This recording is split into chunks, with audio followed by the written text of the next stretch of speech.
어제 저는 당연히 이제 법원에서 나올 거는 저는 무죄가 나올 거라고 확신을 했는데 네네. 아쉬움이 좀 있는 판결이지만 그래도 또 의미를 줄 수 있는 판결인 것 같아요. 그래서 네. 우리 대변인 두 분에게 어제 그 법원 판결에 대한 총평 우선 짧게 한 번씩 다뤄보겠습니다. 어제 법원 판결 나왔을 때 잠시 혼선이 있었습니다. 이거 의원직 뭐 날라간 거 아니냐라고 하면서 일부 보도가 제목이 실제 그렇게 되기도 했고요. 어떤 사람들은 SNS에 누구 이제 의원직 상실이라고 이제 뭐 달기도 했었습니다. 민주당의 박주민 의원 같은 경우는 상실 그렇죠. 조아라 올렸죠. 그렇죠. 근데 본인도 그거 걸려 있어. 그렇지. 본인도 지금 다음 주에 나올 예정이죠. 근데 원래 이제 약간 이제 토막 상식으로 말씀드리면은요. 의원직이 상실되려면 선거법 같은 경우는 100만 원 이상이 나오면은 이제 상실이죠. 그리고 국회법은 500만 원 이상. 일반 형사 사건 같은 경우 금고형 이상이 되네요. 네. 그러니까 총 세 가지죠. 선거법 100, 국회법 500, 일반은 이제 금고형 이상인데 이건 금고가 아니죠. 네. 이제 국회법 같은 경우는 500인데 최고가 400만 원 나왔어요.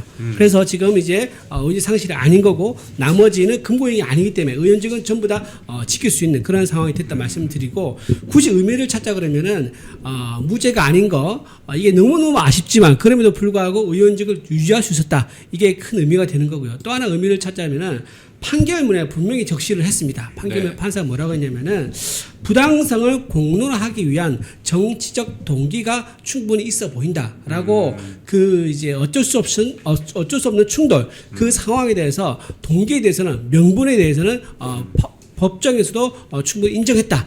이렇게 볼 수 있는 거죠. 그러니까 명분이 있는 싸움이었다. 그렇죠. 이렇게 예. 보는 거죠. 그걸 이제 재판부가 인정했다는 면에서 굉장히 큰 의미가 있다고 봅니다. 네, 우리 손 대변인 어떻게 보세요? 네, 이게 이제 국회 선진화법이 제정이 되고 지금 1호 사건으로 이제 이 패스트트랙에 대한 이제 결과가 나왔는데 네. 이제 첫 이제 그 심판이기 때문에 되게 까다롭게 빡빡하게 할 수 있다. 그래서 되게 조금 긴장하고 저도 좀 추이를 지켜봤는데 아니 당연히 무죄 나와야 되죠. 네. 아니 애시당초 이 정치 문제를 사법 에다가 그렇죠. 데리고 가서 그 판결을 기다리고 앉아 있는 것도 사실 웃겨요. 근데 어쨌든 서로 간에 협치가 안 되고 힘없는 우리 당시 자한당의 야당의 그 우리의 정치 활동에 대해서 굳이 이거를 지금 법적으로 가져갔잖아요, 민주당이. 어쩔 수 없이 지켜보고 있는데 6년이 지났어요. 6년이 지났는데 그 6년이 지나는 동안 무슨 일이 있었냐면 그렇게 막아야 했었던 거구나. 뭐를 공수처. 그렇죠. 그다음에 이 위성정당. 그 위성정당으로 태어난 그분이 이번에 활약하셨던 최혁진 의원 아니겠습니까? 그러니까 많은 이제 국민들께서 지켜보신 거예요.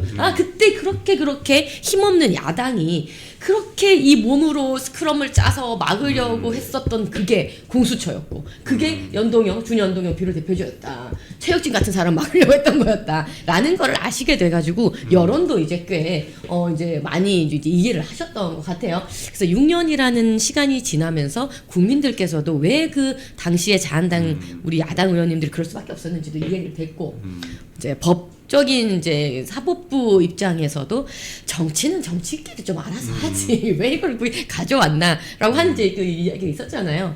결국은 이것은 뭐 무죄가 나온 게 당연했지만 그래도 국회 선진화법의 1호 안건으로서 완전 무죄는 또 나올 수 없었던 그 고민이 보였던 것 같습니다.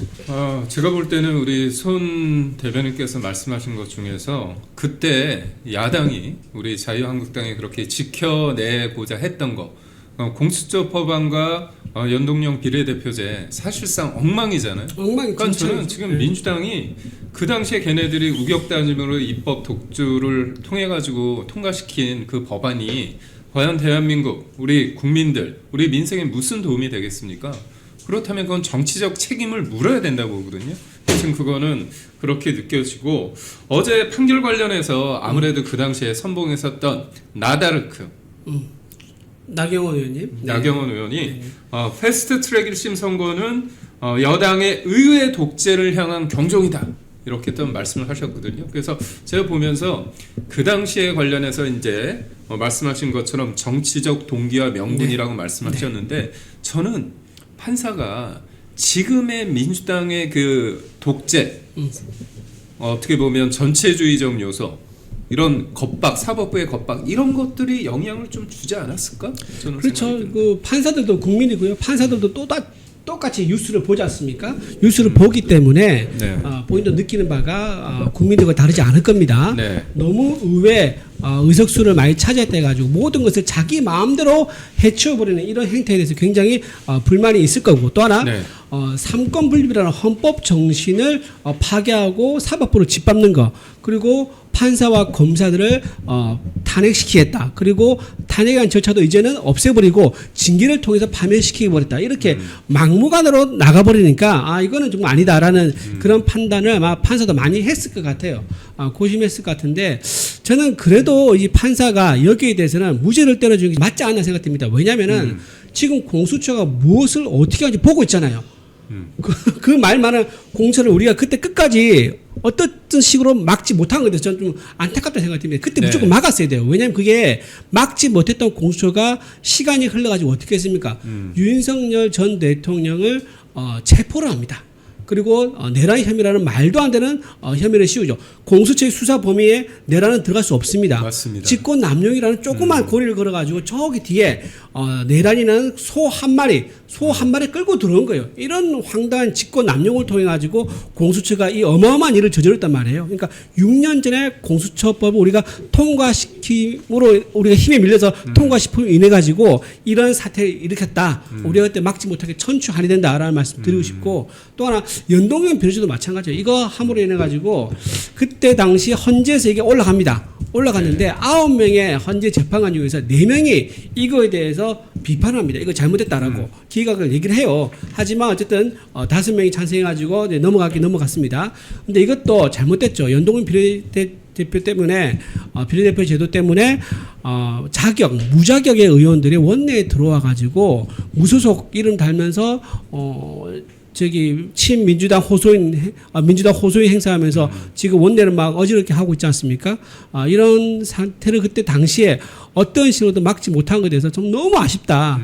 그렇기 때문에 이분들에게 막지 못한 책임을 오히려 재판부가 꾸짖었다면 더 좋았을 건데 왜 못 막느냐?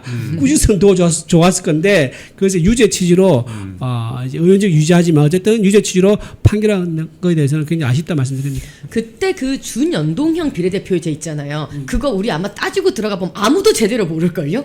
그때 한참 되게 복잡해. 되게 복잡하고 그때 민주당에서 말 잘못했어 그때. 심상정 정의당 네. 대표도 몰랐어요. 그래서 당했어요. 왜 알려고 하냐? 그렇죠. 국민들은 몰라도 된다. 그 말 해가지고 난리 났어요. 맞아요. 그래서 굉장히 그러니까 연동형 비례대표제가 다르고 준연동형 비례대표가 다르고 달라요 지금. 근데 결국 이 이제 연동형 비례대표제 결국 준연동형 연동형이 된 이 비례대표제를 하려고 앞장섰던 게 이 정의당의 심상정이었어요. 근데 결국은 그 준연동형 비례대표제 때문에 오히려 정의당이 이렇게 잊혀지는 그 몰락의 길로 가게 되고 심상정 의원 본인께서도 지역구에서 탈락하면서 또 이제 정치 뒤안길로 가시게 됐죠. 네. 이게 표현이 이제 좀 거칠게 말하면 엿바꿔 먹은 거잖아요. 정치적 야합을 한 거죠. 그러니까 연동형 비례대표제를 만약에 이게 통과되면 정의당 입장에서는 의석수를 늘린다고 생각을 했잖아요. 그치. 그래서 공수처랑 맞바꿔 먹은 겁니다. 네. 그리고 그때 검경 수사권 조정 이른바 검수완박 시직원에 대해서 민주당한테 도움을 준 거잖아요. 그런데 막상 통과시키고 나서는 뭐가 됐냐면 위성정당을 만들었잖아요. 민주당에서 만들어버리죠. 그렇죠. 그때 네. 우리 자유한국당에서도 민주당이 위성정당 만드니까 우리도 처음에는 원칙도라면 우리가 안 만들어내죠. 그 법에 취지가 있으니까 비례를 키워주기 위한 거였었는데 아니라지만 민주당에서 만드니까 우리가 안 만들 수가 없는 거예요. 그렇죠. 현실적으로. 현실적으로. 그래서 우리가 어쩔 수 없이 만드는 그런 과정도 있었습니다. 더 웃긴 건 뭐냐면 그때 위성정당 만들었던 그 중에서 이제 작은 이제 민주당 안에서 들어간 이제 정당 중 기본소득당이랑 뭐 여러 가지 정당들이 네. 민주당의 이름을 들고 그 이제 위성정당으로 이제 그 몫을 받아서 들어갔잖아요. 그 중에 한 사람이 최혁진 의원인 그렇죠. 거예요. 네네. 그래서 기본소득당이 어떻게 보면 그 몫으로 사실 민주당의 위성정당으로 해서 비례대표가 됐는데 안 가. 기본소득당으로 다시 안 가. 오라. 그 용혜인 대표가 오라. 다시 기본소득당 오기로 했잖아. 와, 근데 나 안 가. 나 민주당 할래. 지금까지 지금 이러고 있는 거예요. 그러니까 여기 제명됐어요. 그래서 여기 찾아가지고 받지 마라 이래가지고 지금 무슨 돼 있지 않습니까? 원래는 그러니까요. 민주당에 가기로 돼 있었는데 받으면 가만 안 있을 거다 이러니까. 그러니까 이번에 법사위 하면서 그 최혁진 의원이 그 보셨죠? 주진우 의원 옆에서 빤히 쳐다보고 있는 약간 거. 정상이 아닌 것 같아요. 그래서 아니 어째서 저런 비정상적인 행동을 하나 봤더니 민주당 가고 싶으신 거야. 민주당 호소인이죠. 호소를 지금 강력하게 하다가 그 지경이 되신 거예요. 그러니까 이게 다 그 당시에 패스트트랙으로 우리가 막으려고 했던 준연동형 비례대표제 그 폐해가 이렇게 나오는 겁니다. 그러니까 야합이라는 게 그게 위험한 게 뭐냐면 그때 당시 또 큰 게 있어요. 뭐냐? 조국 사태가 한창이었는데 그때 심상정이 있던 정의당에 조국 실드 친 거야. 조국을 감싸면서 이중대 된 거죠. 이중대 한 거지. 민주당과 똑같이 조국을 실드 치고 카바 치면서 국민들이 싹 돌아선 거예요. 그것도 그러니까요. 연동형 비례제 실패한 이유 중 하나예요. 정의당. 그러니까 사실상 원래 정의당이 원하고자 했던 준연동형 비례대표제의 궁극적인 명분은 다양성 존중이었어요. 그러니까 거대 양당의 이 폐해를 없애고 다양한 소수 정당이 들어가게 하자 했는데 그 결과는 더 거대 포악적인 민주당만 양상한 겁니다. 만들어진 거지. 네. 저는 여기에서 보면 이제 정의당의 몰락도 볼 수 있고 또 하나가 보면 이제 최혁진이라는 참 듣보잡 같은 사람이 민주당 호소인을 자처하면서 제가 볼 때 개딸들도 좀 불쌍해. 그 사람의 진심은 모르는데 여튼 그런 거친 행보를 통해서 개딸들의 돈을 가져가잖아요. 그 무슨 후원금 바로 다 찼다면서요. 조요토미 뭐 히데요시 그거 한 번 흔들고 나서 다 찼대요. 그러니까 굉장히 좀 우프입니다 이거. 근데 저는 한편으로 드는 것 중에 여기에 또 최대 수혜자가 조국이잖아요. 조국이 사실 지민 뭐였죠? 그때 지민비조. 지민비조. 네. 지민비조에서 지역구는 지역은 민주당, 비례는 조국 혁신당. 네네. 그래서 조국 혁신당이라는 사람이 사실 범죄자잖아요. 범죄자인데도 불구하고 법정 구속을 시키지 않음으로 해서 항소심에서 항소심 이후에 결국은 또 자기가 비법률적인 방식으로 명예 회복을 하겠다는 황당하지 않습니까? 그러니까 본인도 알아. 법률적으로는 유죄라는 거 알아. 그래서 이제 선거 나와서 지금 물론 깜빵도 갔다 나왔는데 이런 거 보면 참 작은 나비 효과가 누구한테는 정의당의 그렇죠. 폭망이고 그렇죠. 어떻게 보면 조국이라는 사람한테는 뭔가 훈장을 달아주는 그렇죠. 격이 되고 6년 있는데 7개월 전에 이 사건이 일어났는데 그게 세월이 흘러가지고 아까 말씀하신 대로 정의당은 몰락하게 되고 조국혁신당은 그 계기로 원내에 진입하게 되고 네. 그러면서 그때 만들어진 공수처는 윤석열 전 대통령을 체포하게 되는 황당한 일까지 네. 벌어지게 되는 거죠. 그러니까 어쩌면 그 당시에 자한당에 지금 선봉에 섰던 나경원 의원님, 뭐 황교안 전 대표님, 또 지금의 송원석 대표님 등등의 이분들은 어쩌면 이런 나비 효과를 글쎄요 예상을 했을까요? 뭐 그것까지 예상은 못했더라도 어쨌든 국민들께 이게 지금 폐악적인 법이다라는 걸 알고 몸으로 직접 막으신 거잖아요. 근데 그게 막 이렇게 치고받고의 동물국회가 있었던 건 아니에요. 그렇습니다. 몸으로 스크럼을 짜서 그 앞에서 막고 이제 했던 그런 부분들이 있는 건데 참 그래요. 이렇게 막아서 이제 물론 동물국회로 가면 안 되겠지만 막아야 되는 법, 국민들에게 이렇게 폐하게 되는 법들을 막기 위해서 그럼 우리 지금 할 수 있는 게 뭐 있습니까? 국회 선진화법 따박따박 다 지키려면 그냥 피켓 들고 피켓 시위하는 거 말고 필리버스터, 필버하는 거 말고 필버 해봤자 민주당이 24시간 지나면 어차피 다 선정 다 시키지 않습니까? 그러니까 뭔가 이게 국회 선진화법이 선진화되는 거 맞아? 이런 생각도 들어요. 그러니까 정말 이거를 이런 게 이제 워킹 하려면 평시에 아주 그냥 평화로울 때에 협치가 가능한 정상적인 국회 의회 민주주의가 섰을 때는 가능하지만 지금 이건 전시지 않습니까? 그리고 비정상적인 저 거대 집단과 싸워야 되는 상황인데 지금 이거 좀 선진화법 지키겠다고 이러고 있다가 제가 왜 이걸 느꼈냐면 지난 전당대회 제가 출마를 했었잖아요. 전당대회 하는 도중에 우리 야당의 그러니까 국민의힘의 당사를 압수수색하는 정말 초유의 사태가 있었어요. 그렇죠. 정말 몸으로 맞고 진짜 다 하고 싶었어요. 근데 우리 의원님들이 할 수가 없어요. 패트리 지금 이미 걸려 있고 패스트트랙 맞아요. 때문에 걸려 있고 또 이거 뭔가 몸 충돌이 있으면은 또 가중이 되기 때문에 그러니까 우리의 발목과 몸을 그냥 다 묶어놓는 거예요. 한 거 하지 못하게 묶어놓는 거예요. 오히려 너무 답답했었거든요. 그러니까 결국은 의회 정치라는 것은 대화와 타협으로 이뤄질 만큼 어떤 수적인 거, 법적인 걸 넘어서서 뭔가 정치의 공간이 여백이 필요한데 지금의 민주당 그리고 자유한국당 시절에 6년 전에 그때 보면 문재인 정부 때 아닙니까? 결국은 의석수를 가지고 깡패처럼 밀고 온 거잖아요. 근데 어제 주진우 의원이 이런 얘기를 했어요. 판결문에서 눈에 띄는 문구가 두 가지가 있다.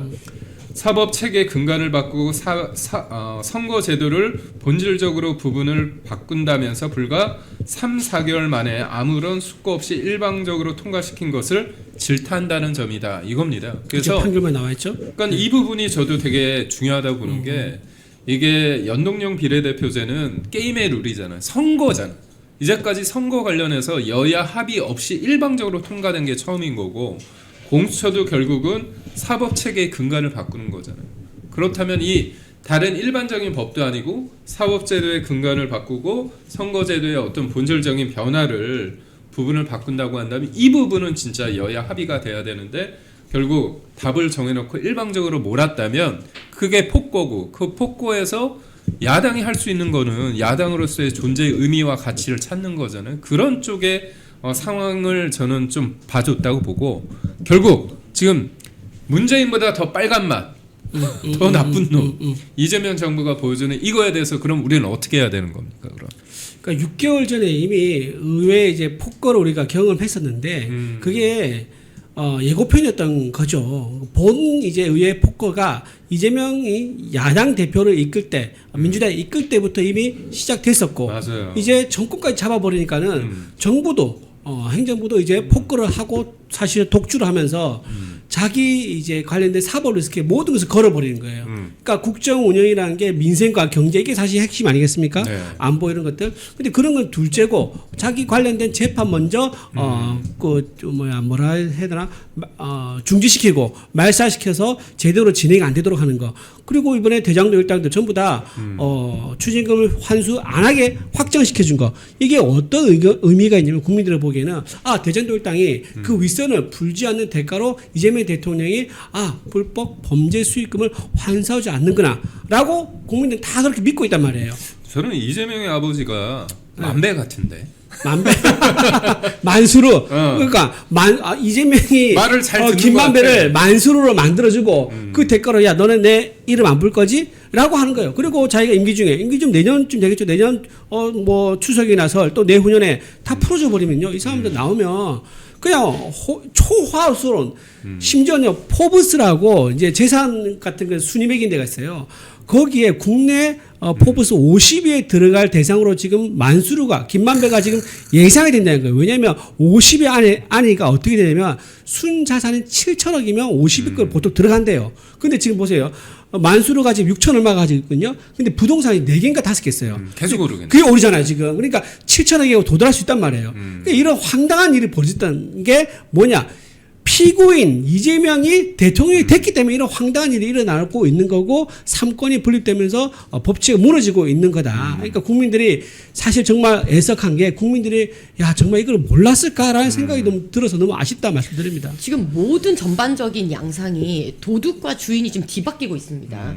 지금 대장동 항소 포기 사건도 그렇고 거기 보면은 항소 포기 이거 잘못됐다고 얘기한 검사장분들 지금 사퇴하고 근데 오히려 그 사람들을 고발하고 하는 그런 상황이 벌어지고 있잖아요. 그러니까 벌을 받아야 될 사람은 지금 상을 받고 있어요. 그 항소 포기 하라고 했던 그 박철우는 서울중앙지검장 영전을 하고 오히려 이거 이렇게 하시면 안 됩니다. 왜 범죄자들한테 그 수익을 그대로 줍니까? 라고 얘기해서 정말 상을 줘도 모자라는 사람들을 자천시킨다고 하고 있고 거의 지금 완전 역지사지 주인과 도둑이 뒤바뀌는 상황들을 지금 다 우리가 목도를 하고 있어요.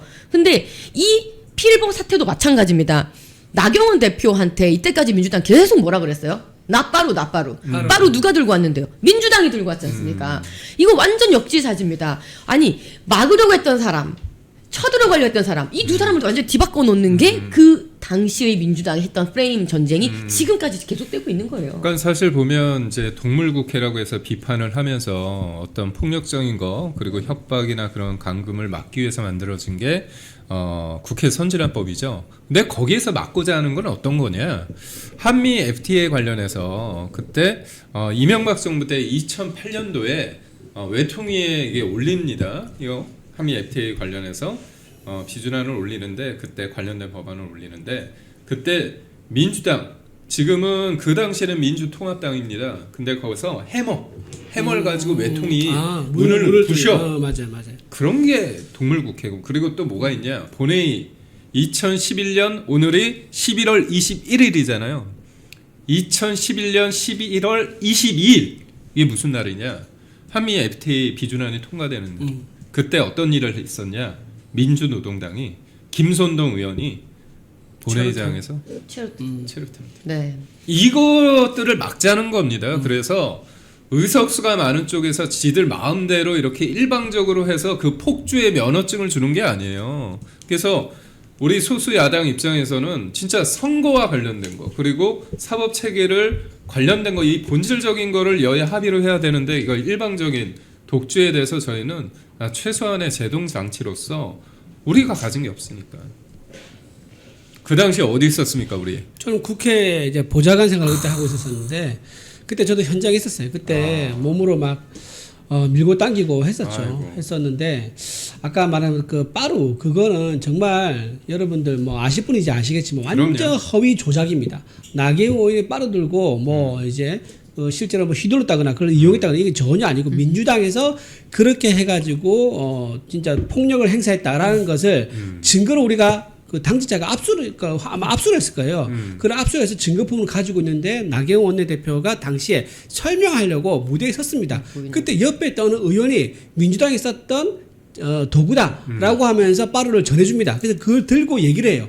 그랬더니 그거 가지고 민주당에서 나빠루라고 이제 프레임을 씌운 거죠. 이거 여러분도 혹시 어디 가면 누가 또 나빠루 얘기하면 여러분들이 이거 잘못된 거라고 맞아요. 정정해 주셔야 됩니다. 아니, 네, 결국은 이제 이게 협치가 되면 너무 좋겠죠. 근데 앞으로는 전 더 걱정인 게 저쪽이 지금 정청래 대표인데 지금 정청래 대표 지금 연임하고 싶어가지고 당대표 연임하고 싶어가지고 지금 뭐 1인 1표제 당원 주권 시대를 열겠다 지금 이러면서 어제 오늘 또 뭐 이렇게 개딸 주권 시대. 주권 시대를 개딸 주권 열겠다 네, 하고 있고 사실 저분이 협치가 되는 분입니까? 뭐 사람하고 뭐 악수를 한다, 사람 아닌 사람 악수 안 한다 이런 말.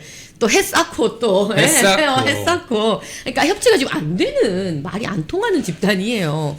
네, 그래서 앞으로가 더 문제입니다 지금. 근데 저는 여기서 정청래를 좀 옹호하고 싶은데. 말씀하시면 들어봅시다. 네. 왜냐하면 잘해라 이렇게. 아니 그게 아니라 정청래를 욕하면 안 돼요. 이 개딸을 가지고 당을 장악해서 비명 행사하고 친명 횡재시켜가지고 자기가 당 대표도 하고 다시 한번 당 대표하고.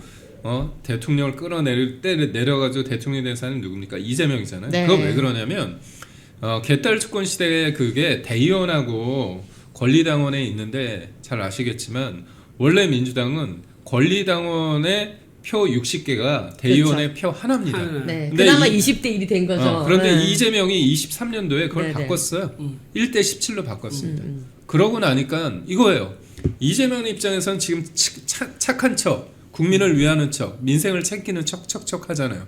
그런데 이 개딸들이 볼 때는 이재명이 하도 검찰을 악마화했잖아요. 근데 갑자기 지금 검찰에 대해서 강약 조절을 한다? 납득이 안 되는 겁니다. 그래서 이재명이요 왕수박이 됐어요. 개딸들 사이에. 그러니까 우리가 볼 때는 개딸은 굉장히 단일한 대우 같지만 거기에 청래와 이재명 그리고 또 거기 개딸에는 또 김어준의 영향력이 세거든요. 그러다 보니까 지금 제가 앞으로 다룰 얘기인데 법사위 애들도 지금 폭주하고 있는 거 아닙니까? 근데 이 폭주를 할 수밖에 없고 개탈의 정치적인 흥분 상태를 유지하기 위해서 아무거나 막 던지고 강하게 세게 하는 그 이유는 뭐냐?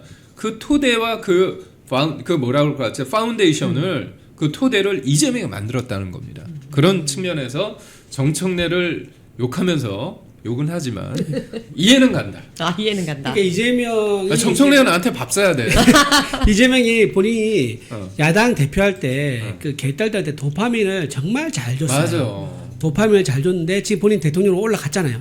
올라갔는데 정청래는 이제 본인도 똑같이 도파민을 줘야 돼 계속. 그래야지 내년 지방선거에서 자기 마음대로 공천도 하고 지방선거 승리해서 연임할 수 있는데 이재명 입장에서 다르단 말이에요. 이재명 대통령 입장에서는 본인이 지금 지지율이 가장 중요해. 우리 저희 구독자분들이 자꾸 대통령이라고.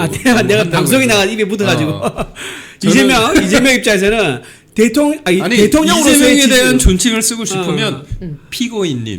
피고인 맞아 좋다. 피고인 이재명 입장에서는 자기 현재 지지율이 너무 중요하단 말이에요. 지지율이 유지돼야지 레임덕이 하나. 왜냐하면 지금 벌써 취임되라는 얘기가 나오고 있으니까 이거를 쉴드 치려면 오로지 딱 하나 지지율을 50% 이상 유지하는 밖에 없단 말이야. 그러다 보니까 어떤 식으로든 좀 속도 조절을 하고 또 완급 조절하고 수위 조절을 하려고 하는 게 안 맞지. 정청래는 개딸 때 도파민 줘야 되지.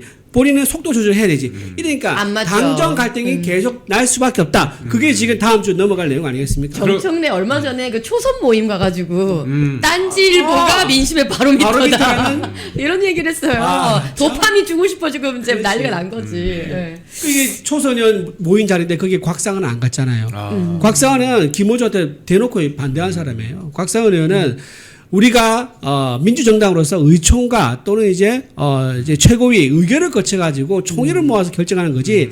무슨 김어준을 교주로 모시고 김어준의 말 한마디에 교리처럼 우리가 받들어가지고 따라서 하는 그런 정당에 대해서는 안 된다라고 비판했거든. 그러니까 곽상원은 참 그 말 한마디에 내가 응원을 합니다. 합리적이시네. 정당 민주주의 제도를 잘 이해하고 있는 분이에요. 그분은. 우리가 이제 패스트 트랙 얘기하다가 이제 정청래로 넘어가고 강성 개딸들한테 매여 있는 그 민주당을 얘기하기 전에 하나를 저희가 또 그렇죠. 해야 되는 게 뭐냐면 우리가 일단 어제 아쉬움이 남는 판결이지만 그래도 의원직을 지켰고 그리고 법원에서 우리 국회 내에서의 행동은 국회 내에서 해결하라. 그리고 저항권을 줬다고 봅니다. 우리가 충분히 이 독주, 폭거에 대해서 우리가 싸울 수 있는 부분에 대해서 인정을 했다. 제동을 한 부분에 대해서 정치적 동기와 명분에 대해서 충분히 말을 했다고 보는데 27일 날 체포동의안 관련해서 국회 본회의가 열릴 거고 이 수순을 보면 참 이 특검이 이 나쁜 새끼들이 말이야. 이 시점을 보면요. 27일 날 추경호 의원 체포 동의안 국회 본회의 표결에 있고 추경호 원내대표께서 자기는 떳떳하니까 그 불체포 특권, 면책 특권 사용하지 않기로 했습니다. 그래서 영장을 실질 심사가 12월 2일이나 3일 정도에 열린다는 거죠. 그렇죠. 그런 예상을 하고 있죠. 이게 이제 계엄의 1년이고 그리고 또 내년 초에 11월에서 내년 초에 여러 가지 이제 특권 관련해서 재판이 나오게 되는 그런 흐름으로 가면서 얘네들은 민주당 입장에서는 이 계엄이 곧 내란은 아닌데도 불구하고 내란 하면서 이런 식으로 몰고 가는 거야. 지방선거 때문에.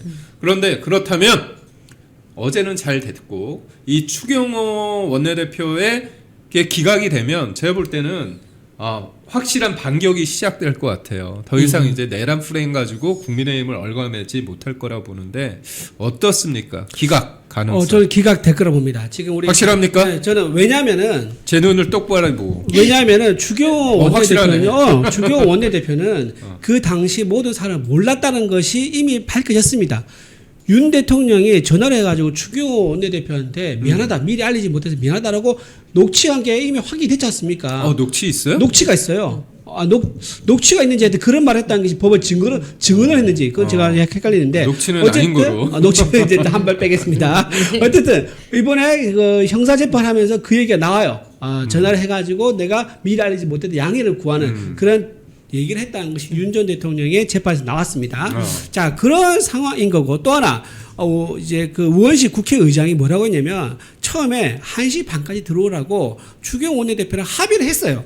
근데 우원식 의장이 다시 전화를 하고 일방적으로 30분 당깁니다. 그래서 1시까지 오라 그래. 그러니까 추경호 원내대표가 아니 갑자기 당기면 어떡하느냐 시간을 더 달라라고 했더니 나 모르겠다. 들어오라는 거야. 그래서 추경호 원내대표 뭐라 얘기하면 경찰금 풀어달라라고 얘기해요. 그러니까 우원식 의장이 뭐라 했냐면 그건 알아서 뚫고 들어오세요라고 했어요. 그러니까 추경호 원내대표는 들어가려는 의지가 있었었고 비상계엄이 일어난 것을 아예 모르는 상황이었는데 어떻게 여기에 동조를 했다고 내란 주요 임무 종사자가 될 수가 있습니까? 그래서 저는 이건 반드시 기각될 거다. 저희가 살아야 살아있다면 판사가 정말 양심 있는 사람이라면 이거는 기각될 거다라고 저는 확신을 합니다. 근데 저는 이제 체포 동의안 관련해 가지고 국회로 넘어온 거 이제 언론을 통해서 공개된 부분이 있고 추경호 원내대표가 밝힌 부분이 있는데 뭐라고 돼 있냐? 추경호 의원 영장 발부 가능성이 낮다고 보는 이유가 특검이 추경호 원내대표가 대학교 2학년 때 고려대 2학년 때 5.18이 있었다는 거예요. 그래서 비상계엄, 12.12가 있는 5월 전두환 비상계엄을 경험했던 거로 비춰봤을 때 이 계엄이 곧 내란이라는 거를 인식했을 거다. 말도 안 이 자식들은 계엄이 곧 내란이라고 그냥 등치시켜놓고. 그렇죠. 예. 그리고 또 하나가 뭐냐? 원내대표로서 아침에 회의하잖아요. 그러면 야당 까잖아, 민주당. 그것도 문제 삼은 거야. 왜? 계엄 선포 내용하고 비슷하다고. 왜냐하면 윤석열 대통령이 계엄 선포했을 때 20차례 그 끊임없는 탄핵에 대해서 언급을 했잖아요. 그리고 또 뭘 하고 있었냐? 밥 먹은 거. 그러니까 해동한 거, 한가 해동한 거. 네. 며칠 그런 전에 거- 밥 먹은 거. 그러니까 대통령하고 밥 먹은 것까지 네. 얘기를 했다는 거야. 근데 이게 참 재밌는 게 박성재 전 법무부 장관 그 영창에도 그게 나옵니다.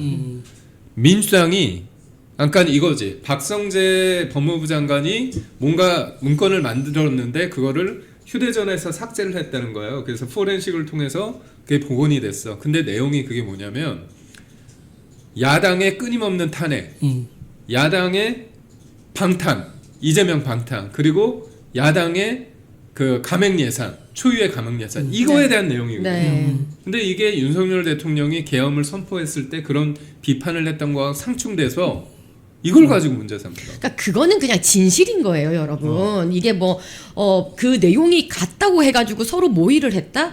그러면요, 그럼 온 국민 정말 페이스북에 하나라도 자기 의견을 올린 모든 청년들 그럼 다 모입니까?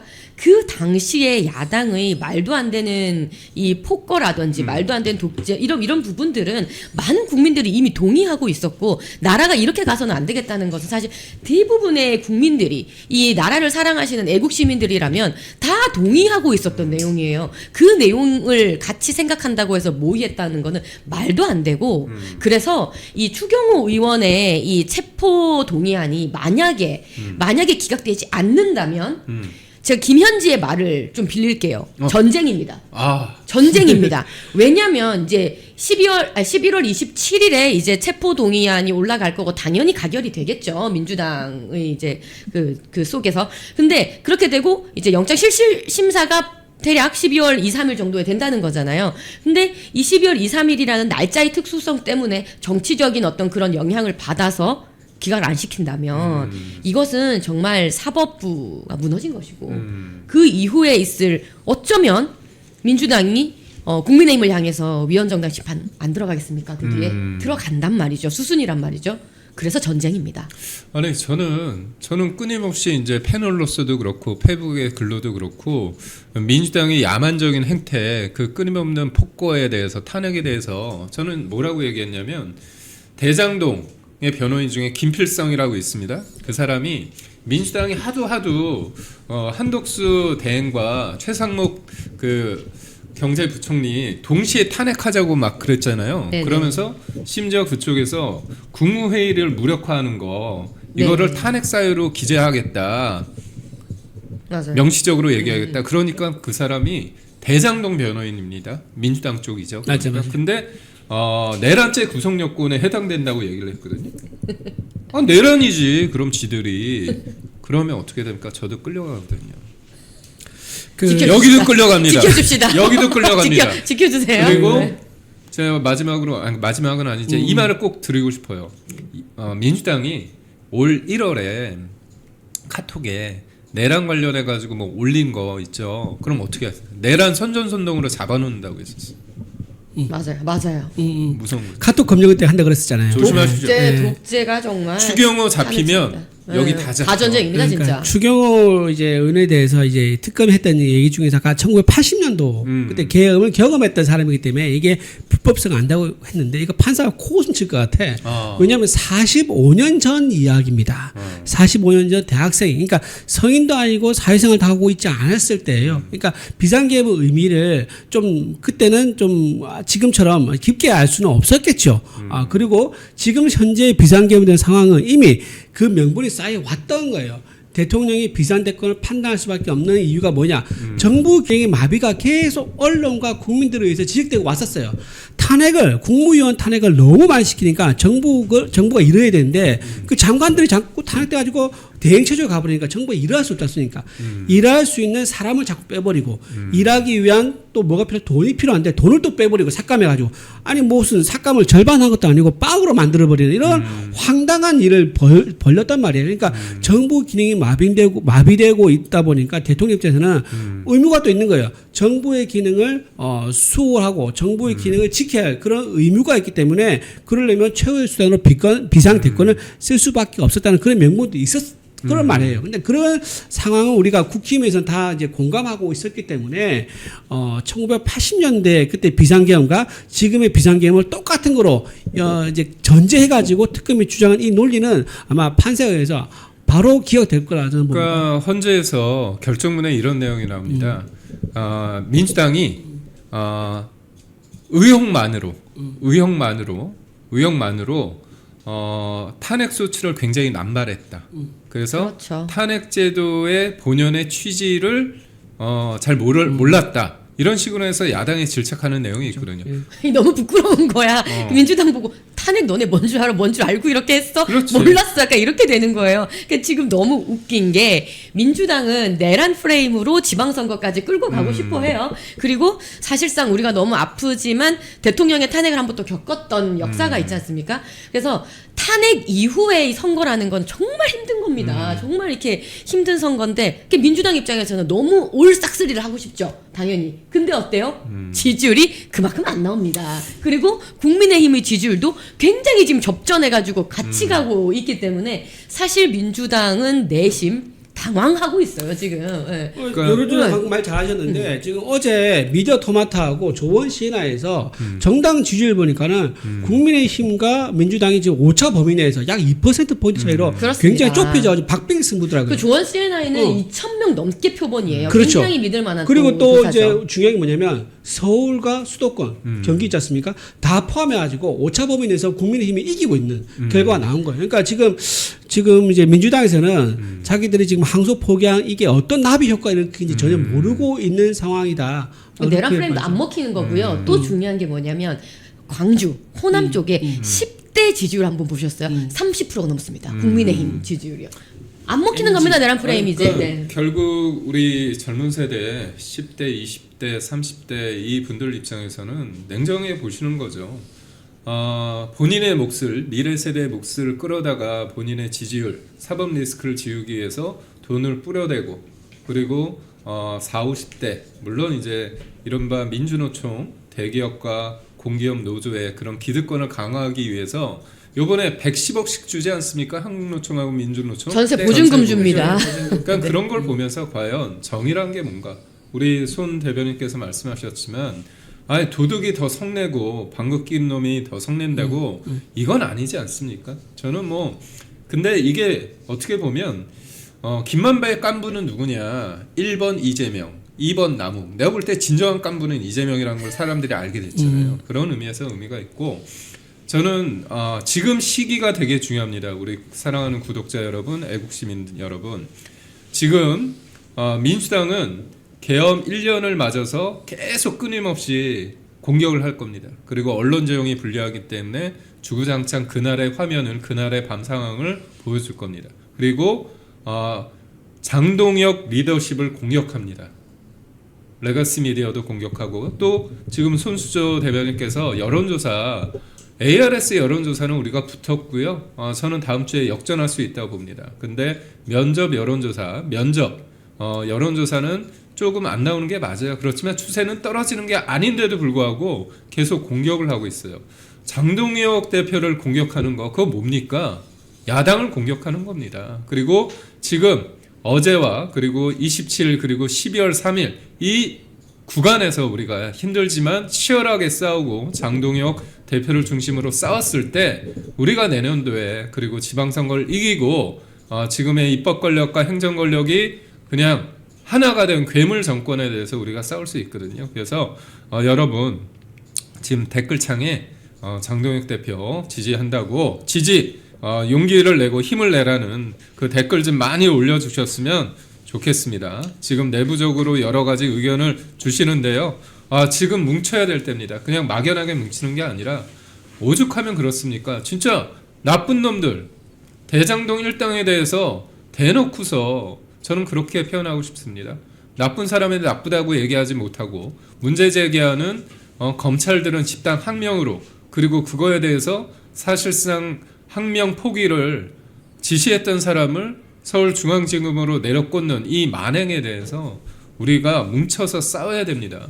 이것저것 작은 차이를 가지고 우리가 다툼을 벌일 수 없습니다. 그렇게 한가하지 않습니다. 그렇기 때문에 장동혁 대표가 뭉쳐야 된다는 취지는 그렇다고 봅니다. 그래서 여러분 그 얘기를 해주시고 두 번째 아이템 관련해서 민주당 신나하고 있어요. 뭐 법사위 네. 폭주하고 있습니다. 네네. 그런데 어제 김병기 원내대표가 너희들 뒷감당할 수 있겠어 이런 식으로 얘기를 했습니다.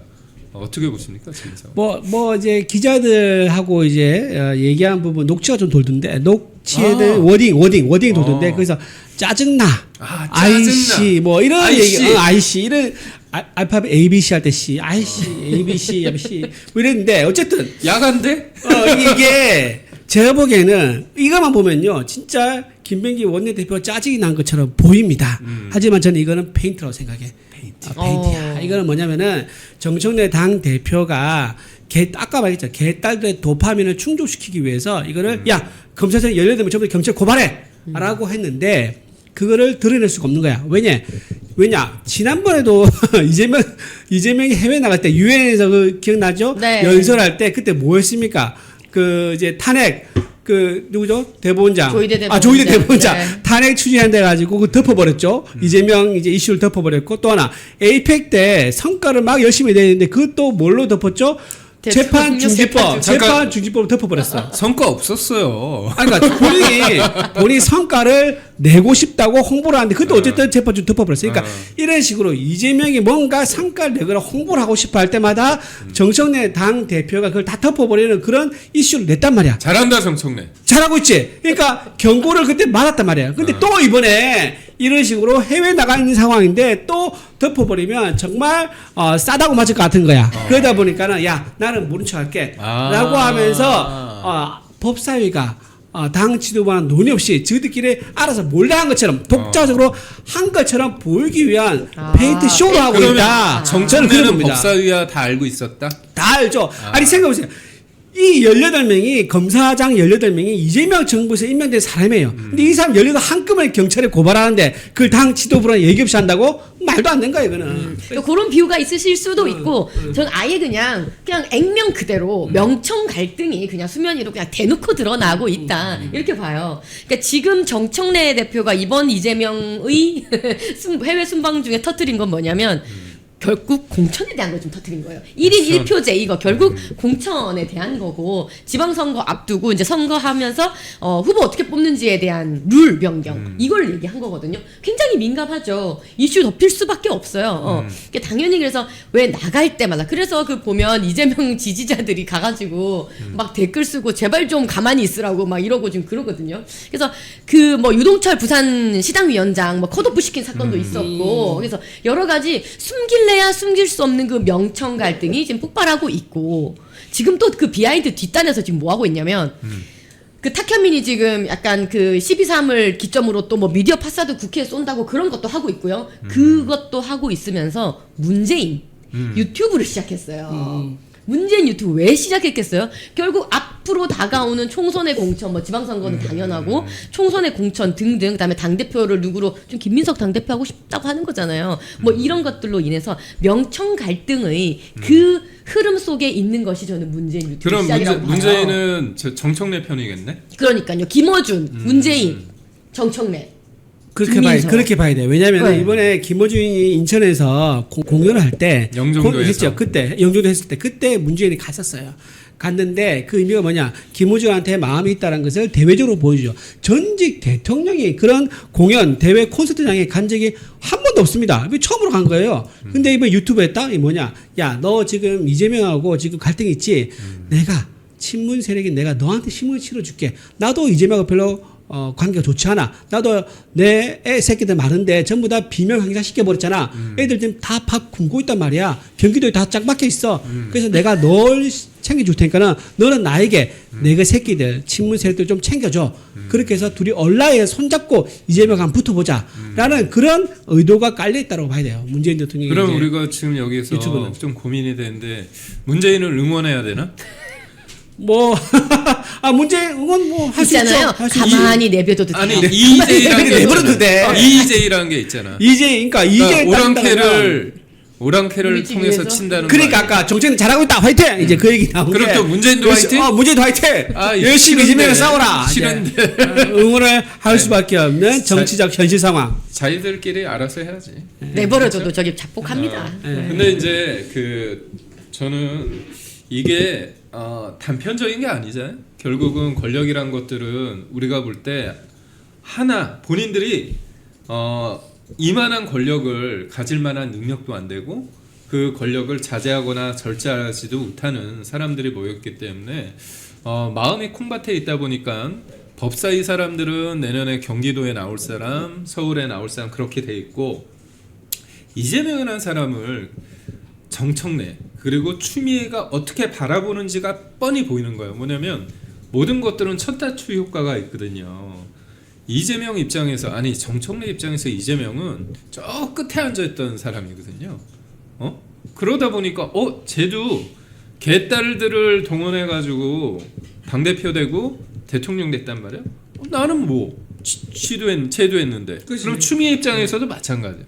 그래서 저는 내년도에 지방선거가 있다는 게 결국 자기 장사, 자기 정치 할 수밖에 없는 이 공간이 열리고 무엇보다 중요한 게 제가 말씀드린 이 당원 주권 시대, 개딸 주권 시대라고 하면서 정청래가 이른바 청래당을 만들려고 해서 당원 1인 1표 관련해서 이제 이거를 돌렸습니다.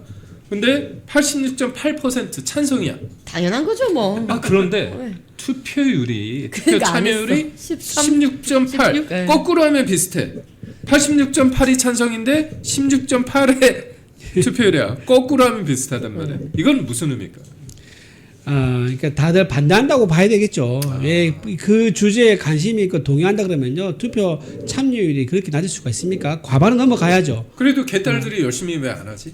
자기 제가 볼 때는요 이거 원래 여론조사 할 게 아니었어요. 여론조사 하려고 한 거 아니고 그냥 원래 그냥 밀어붙이려고 했어요. 그래서 자 우리 개딸 주권 시대 갈 겁니다. 그래서 20대 1이었던 이 표를 이제 1대 1로 만들겠습니다. 그 말은 즉슨 지금 당원 가입해서 한 달 돈 내도 다 투표할 수 있습니다. 그러니까 우리 국힘으로 치자면 책임 당원인 거잖아요. 그러니까 우리는 그래도 3개월 뭐 6개월 이렇게 좀 3개월, 당비 6개월. 내셔야 뭐 투표권이 있고 그런데 그러니까 청래당 말씀 주셨던 앵커님 말씀 주셨던 청래당을 만들기 위한 이제 빌드업을 하려고 하는데 생각보다 여론이 안 좋은 거예요. 왜 너 마음대로 그렇게 룰 바꿔가 되니까 하루 만에 정청래가 발을 바꿔서 그럼 이렇게 하는 게 어떻겠는지 여론을 물어볼게요. 그러니까 쇼한 거예요. 여론조사는 그냥. 그렇기 때문에 투표율이 높을 수도 없고. 아니 그래도 제가 볼 때는 한 30-40%는 나와야 되는데 이게 조직적으로 이른바 개딸들 사이에서도 정청래에 대한 어떤 뭐 그게 있거나 아니면 대의원들이나 아니면 뭐 국회의원 배지들이 조직적으로 이거에 대해서 항명했나? 그럼 고발해야 되나 경찰에? 아니 그래서 저는 이 부분은 좀 봐야 될 것 같아요.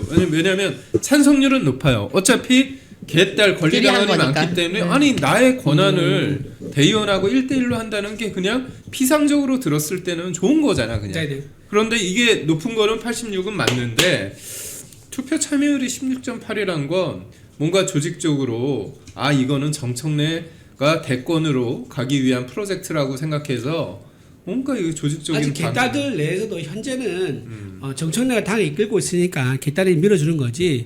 이걸 계기로 해가지고 우리가 점직은 대선 주자라고 하기에는 아직 마음의 준비가 안 돼 있고 시간도 좀 부족하다라고 보는 것 같아요. 그러니까 따로 분리해서 보는 거야. 분리. 네가 이끄는 당은 우리가 도와줄게. 하지만 네가 대선주가 되는 것은 이건 좀 다른 문제 같아. 라는 이제 그런 신호인 거죠. 그 만약 이제 개딸들이 전부 다 그 처음 의미에 공감했다 그러면 1대1 공감했다면요 대거 참여를 했을 거예요. 그럼 뭐 16%요? 뭐 16.8. 56% 넘게 나오죠. 그러면 그러니까. 말도 안 되는 거지. 지금 이렇게 낮게 나오는 거는. 그러니까 분리해서 정청래는 지금 야당 대표로서는 우리 마음에 들지만 대선 주자로 가는 거는 좀 더 좀 봐야겠다. 그런 거죠. 저희가 이 얘기하다가 하나 제가 빠진 게 두 가지를 좀 마무리하면서 언급을 할 텐데 이게 보면 학명 관련해서 계속 얘기가 나왔었잖아요. 학명하는데 서울중앙지검장을 네. 박철우라는 사람을 하는데 반부패 부장을 하는데요. 이 사람이 항소를 포기하는 데 있어서 외압을 행사한 사람이잖아요. 근데 그 사람을 넣었다는 게 어떤 의미인지 좀 여쭙고 싶고 얘네들은 그런 것 같아. 입은 삐뚤어져도 말은 바로 해야 된다는 얘기가 있는데 검사들이 자기네들의 어떤 존재 이유잖아요. 왜 항소를 포기시키느냐 그 경위에 대해서 물었는데도 불구하고 얘네들을 더 도리어 나쁜 사람하고 대장동 관련해서 착하게 이렇게 구는 그런 거 말이 안 되는데 피고인이 이재명이 대통령이 되니까 모든 것들이 이상한 것들이 노말이 되는 세상 같은데 이거 검찰이 지금 제가 알기로는 지검장 한 2명 정도가 옷을 벗는다고 했는데 네네. 여기에서 멈출까요? 아니면 조직적인 뭐 반발이 좀 있을까요? 어떻게 보세요? 지금 쉽지 않아 보입니다. 왜냐하면은 검찰 조직이 내년에 없어진 게 예정돼 있지 않습니까? 그러니까 여기서 옷을 벗는다는 게 더 무슨 의미가 있느냐? 예를 들면 옷을 벗어가지고 검찰 조직을 살릴 수 있다. 집단 항명, 집단 이제 이직을 통해서 살릴 수 있다 하면 아마 할 거예요. 근데 어차피 곧 없어질 조직인데 거기서 지금 평생을 몸담은 검찰 조직에서 스스로 물러나는 것이 과연 뭐 무슨 실익이 있을까 이런 고민들 좀 하지 않을까 싶은 생각이 좀 들어서 제가 보기엔 검사들의 지검장 검사장들의 사태가 이쯤에서 머물지 않을까 싶은 생각이 좀 듭니다. 그래요? 안타깝네요. 네네. 다들 이제 눈치 보는 거지. 그리고 이번 박철우가 서울중앙지검에 갔잖아요. 박철우가 정성호 법무부 장관, 그다음에 이진수 차관, 그다음에 대검의 반부패 부장 이 세 축의 라인으로 인해 가지고 항소 포기를 했던 실질적인 행동 대장했던 사람이 박철우였단 말이에요. 근데 이 사람이 지금 검사장 갔잖아요. 중앙지검장 갔잖아요. 거기에 대해서 전부 다 멘붕이 왔을 거예요. 야, 어떤 짓을 하더라도 이재명을 심기를 보존하고 이재명 쪽에 바짝 붙으면은 아무리 비판받아도 영전을 시켜주는구나 라는 것을 목적을 했기 때문에 사람들이 전부 다들 위축될 수밖에 없을 거야. 뭘 해도 안 된다. 이제 이런 자괴감이 드는 거지. 너무 맞는 말씀이신 게 지금 내부 그 일선 검사들의 커뮤니티가 부글부글 끓고 있어요. 네. 아니 이렇게 그 항소 포기의 그 사달이 된 그 키맨을 이렇게 영전시킨다고 우리를 조롱하는 것이냐, 구성원들을 조롱하는 것이냐 그러면서 부글부글 끓고 있고요. 이 지금 완전 이 선언이에요. 더 이상 국민 눈치 따위는 보지 않겠다. 왜냐면 어느 여론조사를 봐도 근데 뒷감당이 되겠나? 아니 진짜 어느 여론조사를 봐도 이 대장동 항소 포기 잘했다고 하는 국민 여론 없어요. 대단히 잘못됐고 왜 범죄들한테 7,400억의 범죄 수익을 고스란히 다 주냐? 왜 주냐? 라는 이 국민 여론이 이렇게 안 좋은데도 그거를 그 잘못을 한 키맨을 이렇게 높은 자리에 영전을 시켜줬단 말이에요. 더 이상 대장동은 이제 덮겠다. 국민 여론 따위는 신경 쓰지 않겠다라는 선전포고가 저는 다름없다고 생각합니다. 그러니까 뒷감당이 되겠냐, 국민을 호구로 하느냐, 개 돼지로 네. 하느냐 그런 얘기를 할 수밖에 없고 조금 하나 마지막 요 순서? 관련해서 네. 마지막 관련해서 본의 아니게 우리가 오늘 3명 네. 네네. 국민의힘 대변인 3명이 모였는데 또 이 두 분이 또 부산 부산 아이가. 부산 아니에요? 부산 갈비 한번 더 나와야 되나요? 부산 갈비. 그런데 이 부산의 국회의원 중에서 잘 모르겠습니다. 이분에 대해서는 여러 어제 가지. 부산일보 크게 보도됐어요. 아 그래요? 네. 크게 됐어요? 조경태 의원. 아 조경태 의원 관련해서 내가 좀 네네. 사실 저는 민주당 저기 반장을 했어요 KBS에서. 아 그때 그러면 조기태 의원 취재했겠네.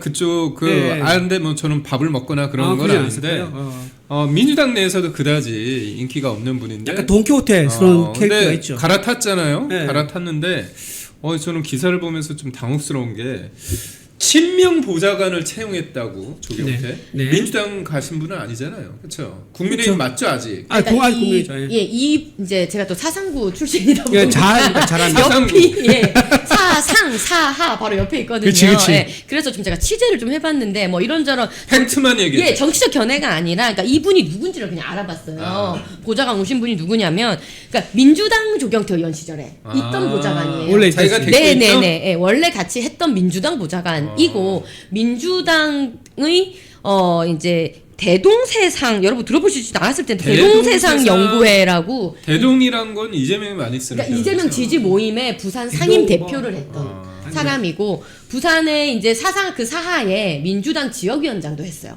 그리고 기장에 출마도 했어요. 그러니까 민주당으로요. 그러니까 얼마 전까지, 그러니까 우리 김문수 우리 대선 할 때도 이재명 대선 했던 분이에요. 그렇죠. 쉽게 말해서, 그러니까 이 분을 보좌관으로 채용하면서 좀 논란이 됐던 게 이렇게 기사가 났네요. 팩트. 여기까지 팩트. 그래요? 그러니까 이재명 저희는 팩트만 얘기한다. 이재명 대선 캠프에서 부산을 담당했던 사람이에요. 그런데 지금 국민의힘 의원실에 보좌관으로 들어왔다. 이게 좀 이해가 안 되는 게, 그러면 민주당을 탈당하고 왔느냐 하나. 그럼 국민의당에 당원 가입했느냐 하나. 왜냐하면 우리 국민의힘은요, 우리 보좌진 할 때 전부 다 당원 가입 확인을 합니다. 네. 이분 당원 가입했는지 확인할 필요가 있습니다. 또 하나 우려되는 건 뭐냐면은 상식적으로 이렇게 민주당에서 뼈를 묻은 이력을 가지고 있습니다. 그런데 국민의힘에 왔다? 그러면 국민의힘이라는 모든 내용, 정보들, 사실 중앙 그 당에서 또는 당 사무처에서 보내는 팩스라든가 정보라든가 일정 등등이 많이 있어요. 또 그리고 보좌관들이 의원을 대신해서 실무자 협의한다고 회의도 많이 참여합니다. 그럼 거기서 들은 정보를 혹시나 본인이 기존에 몸을 담고 뼈를 묻었던 그 민주당으로 혹시 흘리는 거 아닌가라는 그런 의심을 당연히 할 수 있는 거죠. 그래서 저는 그렇죠. 당연한 거죠. 당연하죠. 네. 합리적인 의심이 되는 거죠. 음모론이 아니지. 예. 그래서 혹시 여기서 와가지고 정보를 빼돌리는 뿌락치 노릇 하는 거 아닌가라는 그런 걱정도 돼요. 이런 걱정을 우리만 하는 게 아니라 사실 지금 그 지역에 계시는 많은 그렇지. 당원분들과 예. 또 이제 광역기초의원님들도 계시지 않습니까? 사하에. 네. 그러니까 이분들은 국민의힘의 우리 의원님들이 보시기에 우리 이준우 대표님 말씀하셨던 그 걱정을 하시는 거죠. 합리적으로 의심을 하시는 거죠. 예. 그리고 또 하나 이제 생각한다 그러면 좀 다른 관점일 수 있는데 팩트만 얘기하십시오. 그렇죠. 팩트 플러스 정치적 상상력. 개인 의견임을 밝혀주시죠. 조경태님이 혹시 움직이려고 그러나? 움직이려고. 그러니까 집을 갈아타려고 그러나? 이런 생각도 드는 거죠. 그러려면 민주당에 있던 그 핵심 참모, 특히 이재명과 가까운 사람을 통해서 본인이 참모로 데리고 있으면 혹시나 이재명과 소통이 되지 않나?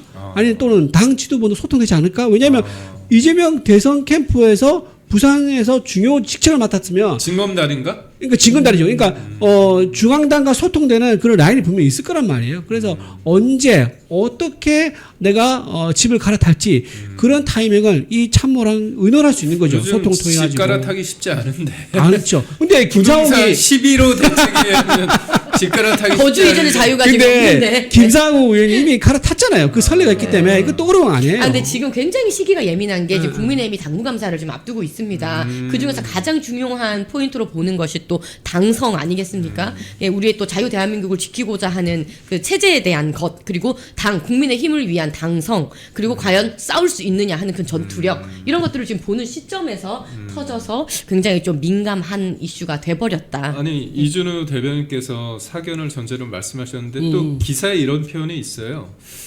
특히 지역 정가에서는 이러한 채용을 향후 조 의원의 정치적 거치와 연결짓는 시선도 존재한다. 그러니까 제가 아까 말한 그거네.